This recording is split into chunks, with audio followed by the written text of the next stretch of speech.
I'd like to thank Mindflex and the amazing people at Project Inspire for inviting me to join you tonight. Life is an unfolding story, a play in many acts. Sometimes, when we have a lot going on, it's a fast-paced drama. Sometimes, like when we're in lockdown because of a pandemic, it's a slow-moving documentary that seems to drone on and on. The thing about our stories is that along the way, we draw conclusions about the other actors on the stage of our lives. And those conclusions become the backdrop for the next chapters in our life. I'll give you an example. So, a nice young girl gets married. We'll call her Sarah. A few weeks after the wedding, Sarah and her new husband go to her in-laws' house to celebrate the Shabbat. Sarah feels some tension coming from her mother-in-law. It's not that she says anything bad or hurtful to her.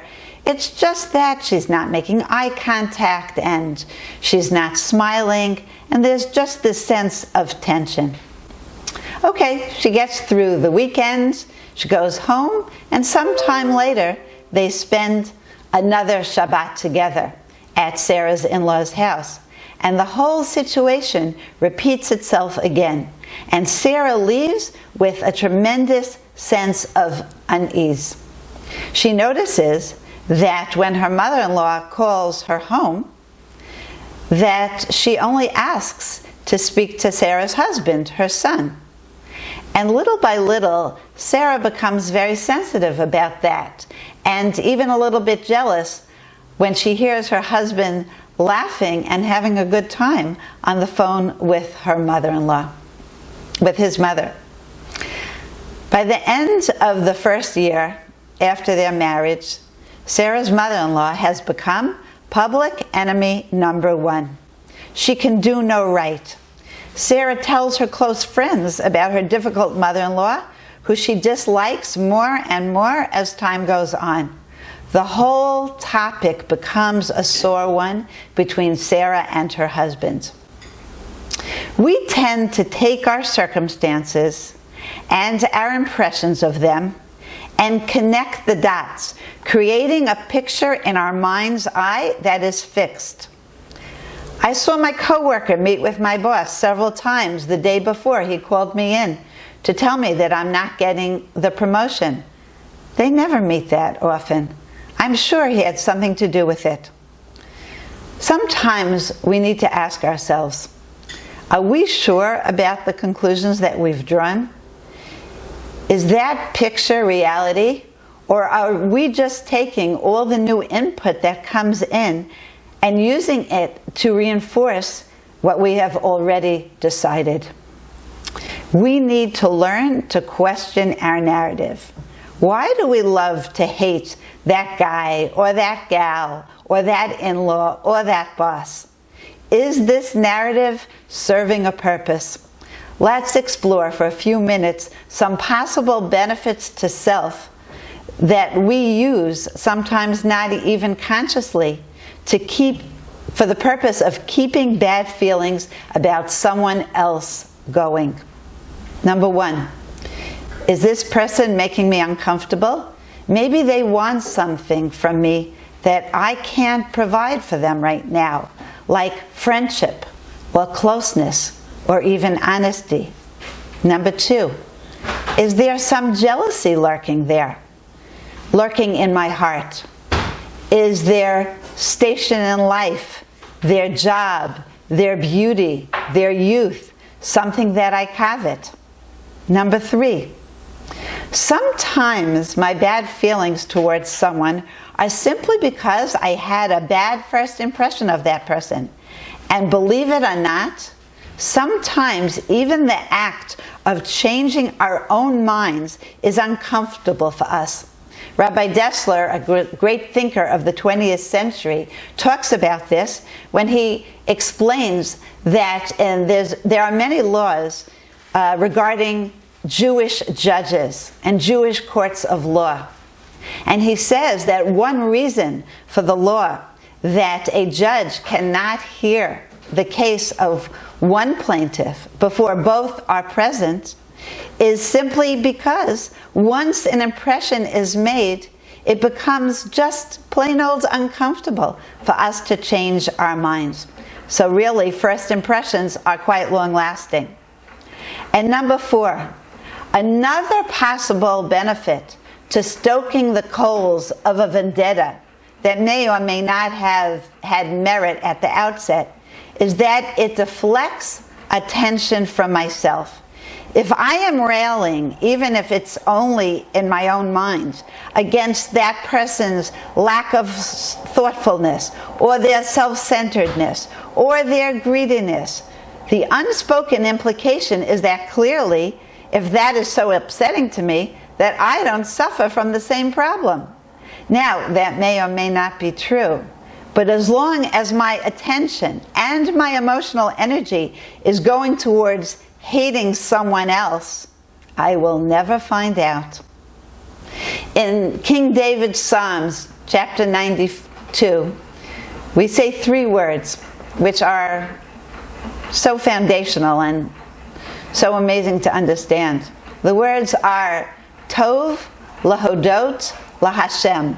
Tov means it's good. Lahodot means to thank lahashem. It's good to thank Hashem. I think that's a fairly uncontroversial kind of a statement. But let's take these 3 words of King David apart and come to understand something about ourselves. So when we say that something is tov, it's good, so what does that mean Judaically?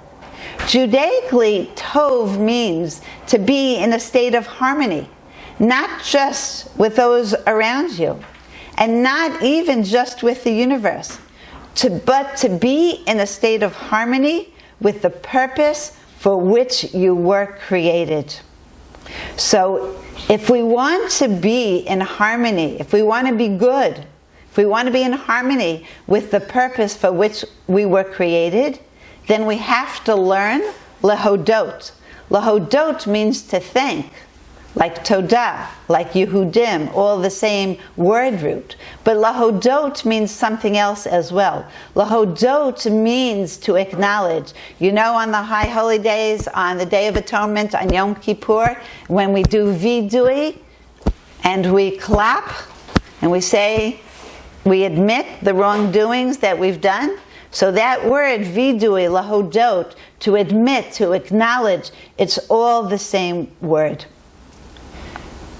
So, if we want to be in a state of tov, of in harmony with the universe, with the purpose for our creation, then we have to first be able to admit to ourselves, and then ultimately to our creators, who we are.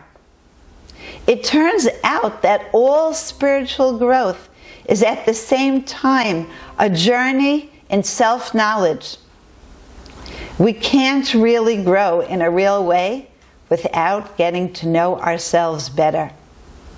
Our ongoing hate campaigns are holding us back in our own spiritual lives. Our ability to hold on to bad feelings beyond any reasonableness is sometimes astounding. I want to share with you a story that I heard from Rabbi David Revson, the founder and dean of Neve Yerushalayim, a visionary Jew. So, Rabbi Revson grew up in a small town in England. And it was a town in which almost an entire town in Europe had transplanted themselves to this town in England. And so there was a Jewish community there. Rabbi Revson's father, of blessed memory, approached one of the families in the community and suggested a match for one of their children. And to the father of the girl, the boy, I don't know which one, and this man says to Rabbi Revson's father, "With that family? I'll never make a match with that family." And Rabbi Revson Sr., a little bit surprised, says to the man, "Really? Why not?" And the man says, because they didn't take us in during the great fire. The great fire, Rabbi Rifson Sr. says? What great fire? You know, the great fire in the old town in Europe in 1842. They didn't take our family in. 100+ years later, they were still keeping it going. The Torah, our Holy Torah, in Leviticus chapter 19, verse 17, mandates that we do not hate our brothers in our hearts. The words are, Lo sisna es achicha bilvavecha. Don't hate your brother in your heart. We're not stones, we have feelings, and hate is a feeling, and we don't deny that feeling, and it has its place. But our brothers, our Jewish brothers and sisters, to keep hateful feelings going once the dust has settled, to keep that going in our hearts, that's something that the Torah asks of us not to do.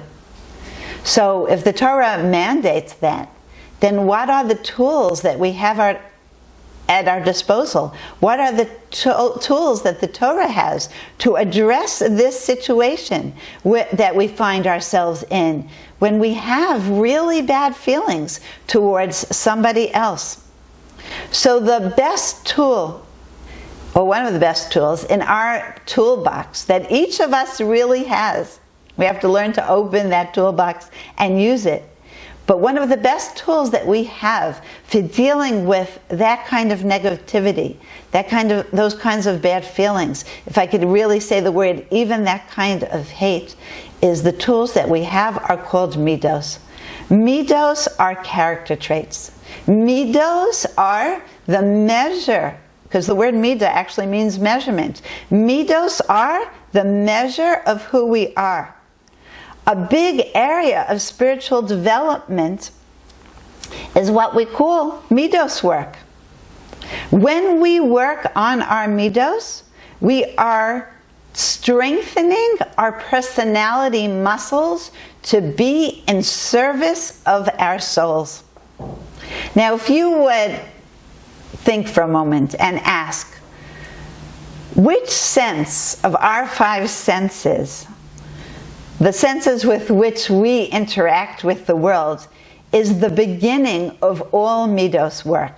Well, maybe it's our ears, because after all, we hear things sometimes that are just annoying and sometimes even infuriating. Or maybe it's our noses, as in, I have a good nose. I can sniff out that imposter, that creep, that bad person, that type of thing. But neither of those would be right. Actually, the most important sense in starting to work on our midos is actually the sense of sight. It's our eyes that are the most important. Now, you would think that a person's eyes are objective. And I see what I see. You can't tell me that I didn't see it. I saw it. But I assure you that our eyes are not objective at all. Eyes see through a set of lenses, a perspective that we have cultivated over time. We call this ability, the midah of developing the proper perspective when we interact with people, and the proper perspective in understanding our circumstances and the unfolding story of our lives. We call that midah an ayin tova, a good eye. Now, we've all heard of an ayin hara, an evil eye, but what really is an ayin tova? Rashi, the famous commentator, explains that having an ayin tova means that you see the good in the other and that you want good for them in their lives. So that's a little bit of a leap. If you're feeling really badly about someone, and you're thinking about maybe you don't want so much good for them in their lives. So let's explore, let's try and understand a little bit about what our sages teach us about what is this midah of an ayin tova, a good eye. So we always go back in Judaism to the source. Everything ultimately is black on white. And there are two sources in the Mishnah for this midah of ayin tova. So in the Mishnah, okay, which is part of the Talmud, of Pirkei Avot, Ethics of the Fathers, the idea of an ayin tova comes up twice. In the second chapter, the Mishnah relates to us that Rabbi Yochanan ben Zakkai challenges his 5 primary students, and he asks them to go out into the world and to be able to discern Ezu hi derech tova sheyidbak ba ha'adam. What is the good path to which a person should cling? And Rabbi Eliezer ben Hyrcanus, answers, goes out and comes back and tells his teacher, his Rebbe, it's an ayin tova. It's a good eye. And then later in Ethics of the Fathers, in Pirkei Avot, in chapter 5, the Mishnah teaches us that those who have a good eye, an ayin tova, a humble spirit, and a meek soul are among the disciples, among the students of our forefather Abraham. And those that have an evil eye, an arrogant spirit, and a greedy soul are among the disciples of Bil'am Harasha, Bil'am the evil one. Now, who was Bil'am? Bil'am, as I'm sure you know, was the non-Jewish prophet that was hired by a king named Balak to curse the Jewish people when they were in the wilderness. And we'll come back to that. To have an ayin tova means to see the good traits in your friend, your spouse, your child, your mother-in-law, and to want good for them. Rashi explains to us that the starting point of an ayin tova means to take the jealousy out of our own hearts. The Sifsei Chaim explains that the perspective of a person, no matter what their circumstance, should be that I have a lot, and therefore I have enough to overflow onto others.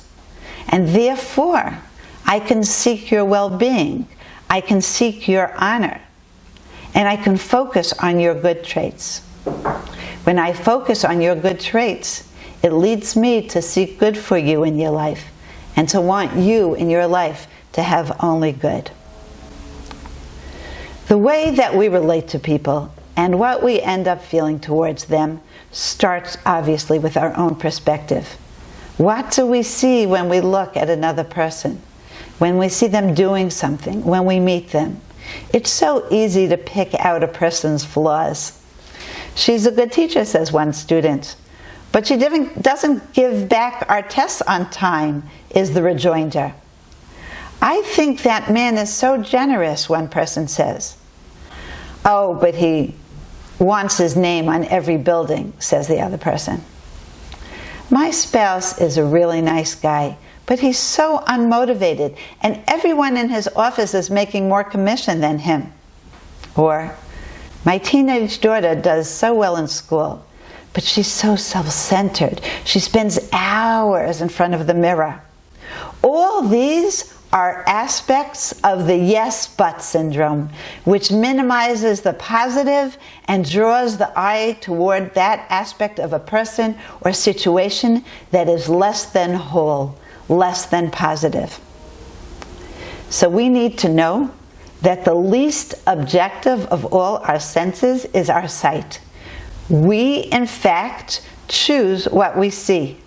Whether we choose to see the positive or let our eye go to the negative is the difference between an ayin tov, which brings blessing into the world, and an ayin hara, which brings suffering in the world. Ayin tova does not refer to the sharpness of our sight, but rather to the generosity of our vision. So some people object to this and they say, but why should I fool myself? Isn't it naive to simply ignore the negative that's there? I want to live a real grounded life. I want to have 2 feet firmly planted on the ground. I don't want to live in La La Land in some kind of a fantasy. So what needs to be understood here is the power that our vision has.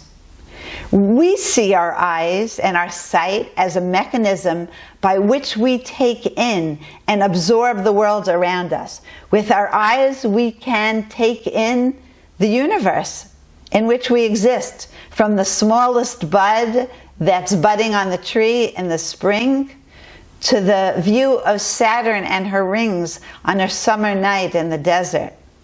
All these are accessed through our eyes. What we don't think about, and perhaps what we don't even realize, is that just as the eyes absorb, so too they transmit. The Maharal of Prague, in his book Nesivos Olam, in the section titled Ayin Tova, explains something remarkable. He says, just like what we see influences us, the way that we see, whether with a positive or negative override, influences others. Basically, our vision and its generosity can influence others even without our interacting with them. I know that's wild, right? So we see an amazing example of this in the Torah itself. At the end of the portion, which is called Beshalach, and this is the setting. The Jews have left Egypt, and our nemesis, the nation of Amalek, comes out and fights a war against us. Moses, our king, our leader, goes up on the mountain.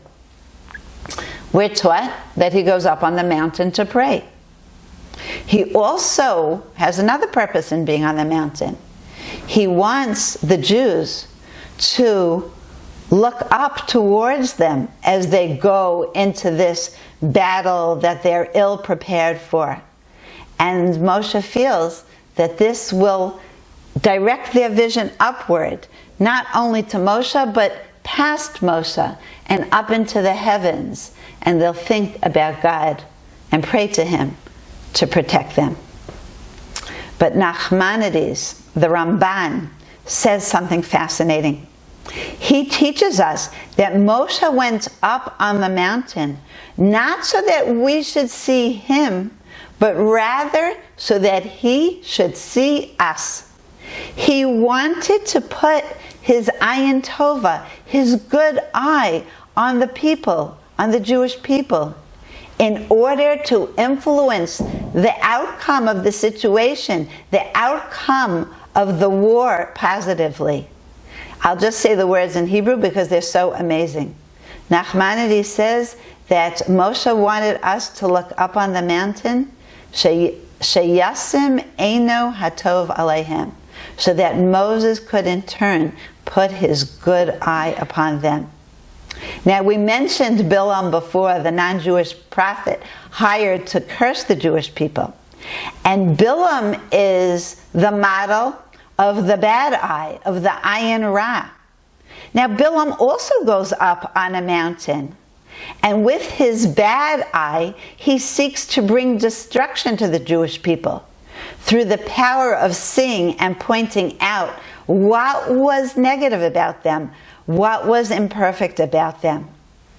Now, when Balak, the king who hires Bilam to curse the Jewish people, he says of them, a nation has gone out of Egypt, and the kisa es ein haaretz, they have covered up the eye of the land. Now, the simple explanation of that verse is simply that there's a lot of them. A deeper understanding, though, is that even the land itself exerts a certain influence which draws a person towards earthiness, towards physicality. And Balak says, the Jewish people, they're different. They have covered up that influence, and they have attached themselves to a higher, more heavenly influence. They are playing the game of life with a different set of rules. He wanted them removed, and he calls on Bilam to curse them. Having an ayin tova, a good eye, means that I have the choice as to what I absorb. It's not that I don't see. I'm not going through life with blinders on. But an ayin tova means that I truly can choose what I absorb, what I take in, and what I allow to affect me. The famous Rabbi Nachman of Breslov has a beautiful teaching. He says that when you see the good in someone, when you make that choice to take in what's good, absorb what's good, and to sideline what's negative, that you are actually promoting that good. Now, that's what we need to do. We need to find that little spark of good inside the person, put our good eye on it, and fan that spark into a flame. Sometimes giving that person our good eye gives them access to the good inside of themselves. Rabbi Nachman says that sometimes you can bring a person from a bad place to a good place simply by putting your ayin tova, your good eye, upon them. So, leaving out the mystical implications of Rabbi Nachman's teaching, we can certainly understand how many people really feel good about themselves today. I interact with a lot of people, and I could tell you, and you could tell me, probably not that many, how many people are in need of a good word, a smile, a kind eye. When I look into your eyes, and I see myself reflected back in your eyes, what do I see? Am I liking what I'm seeing? Am I seeing that you're disappointed in me? Am I seeing that you feel kindly towards me? All that is going to affect me very, very deeply. You know, there's a famous quote. I've seen it attributed to a lot of people. I'll quote it in the name of Ralph Waldo Emerson, where he says that it takes a great deal of character to look past the past to a better future. Now, we don't have to make everybody our best friend, but the Torah does really want us to take those bad feelings out of our hearts. They're not good for us, and they're not good for the planet. And I want to share with you one of the most amazing true stories that I have ever heard. I actually heard this story not too long ago. And this story is about the power of an ayin tova to transmit and bring good into our world. So I'll tell you where I heard it. Okay, it was a video, and the rabbi that was speaking was Rav Shmuel Eliyahu, who was at that time the chief rabbi of Tzfat. And he was the one that was telling this story. So in 1982, Israel entered into the Lebanon War. It was a very difficult war. And one of the difficulties of that war was that there were 5 Jewish boys who were declared missing. One of those boys was a young man, a religious young man, named Zachary Baumel.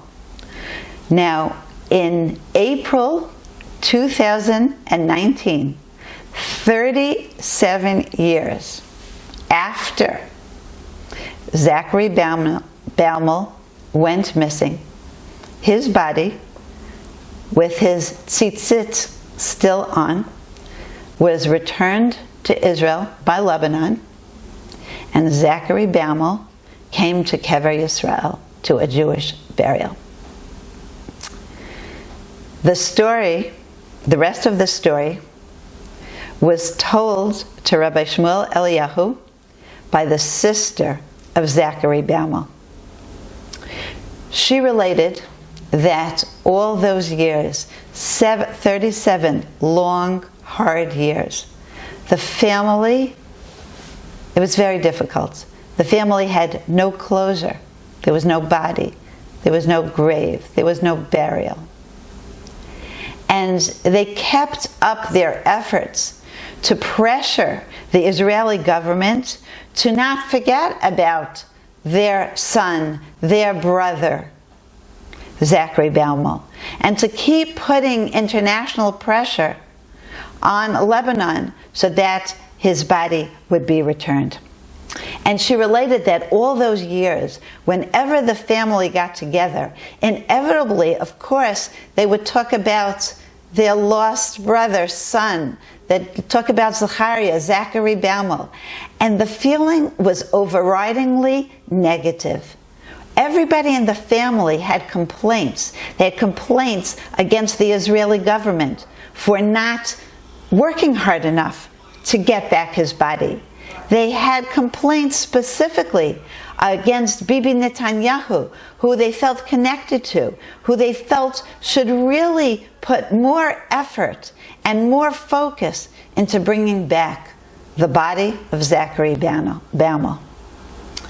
Well, just a short time before April 2019, the Baumel family had gotten together for a family gathering. And when the conversation turned to the negative complaints against Bibi and the Israeli government, one person in the family stood up and said, "You know, we have had an ayin ra on this situation for such a long time. Maybe it's time that we as a family change our view of this situation. Maybe, in fact, we are not correct.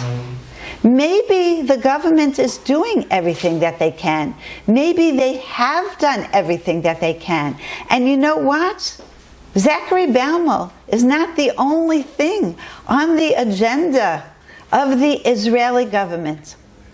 And somehow his words penetrated, and the family took them to heart.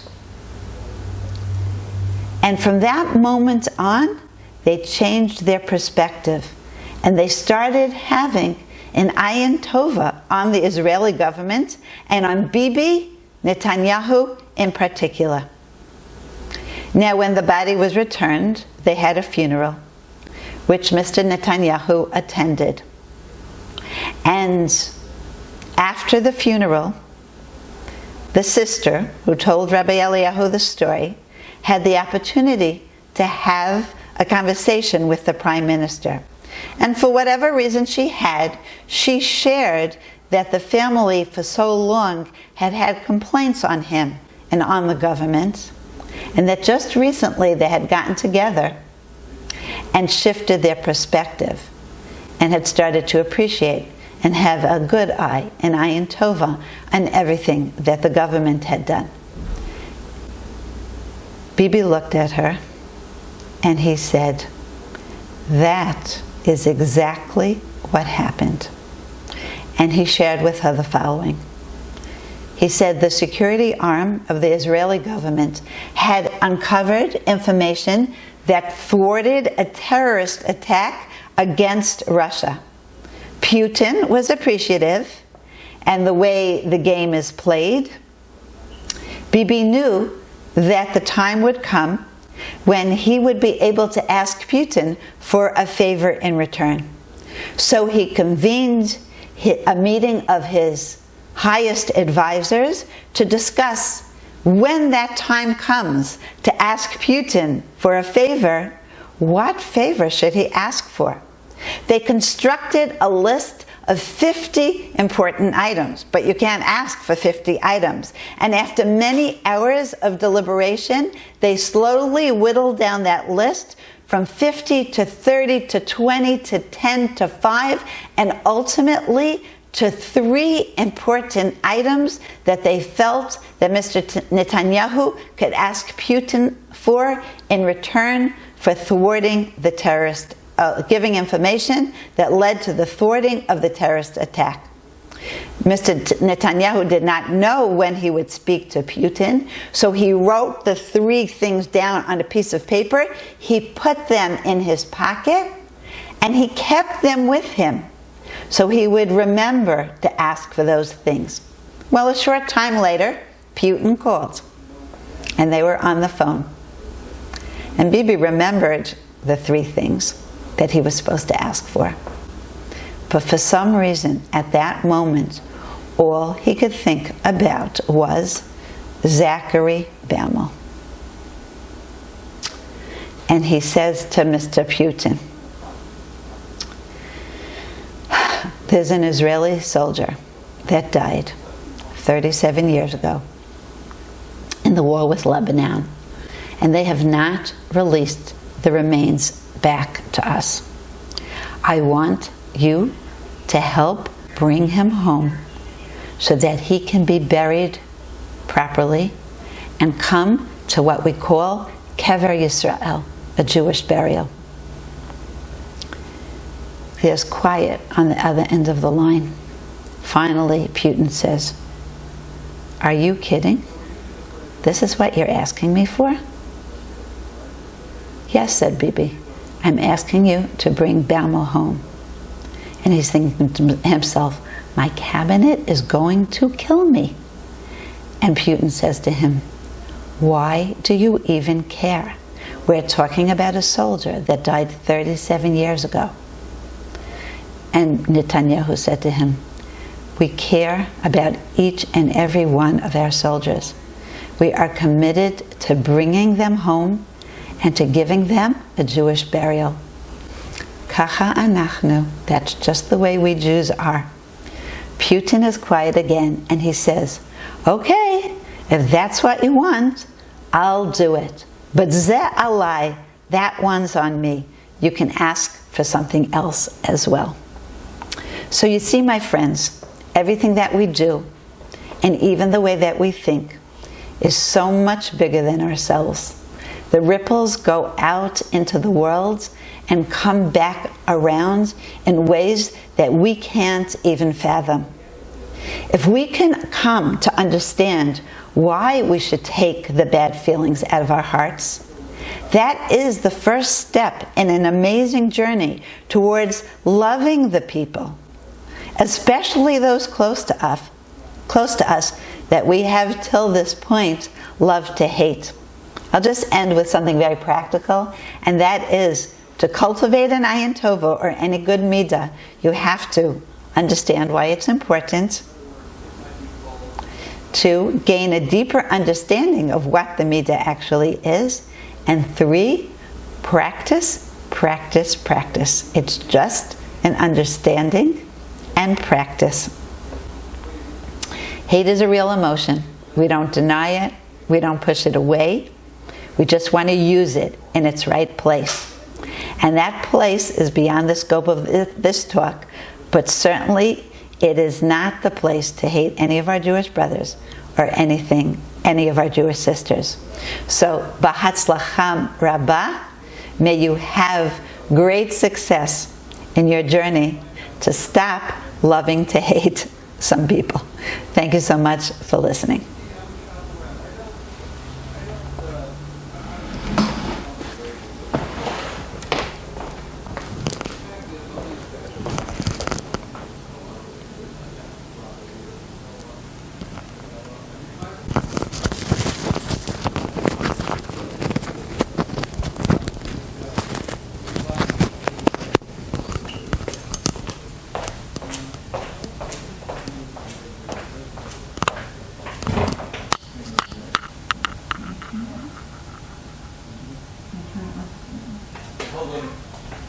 Hold on a minute.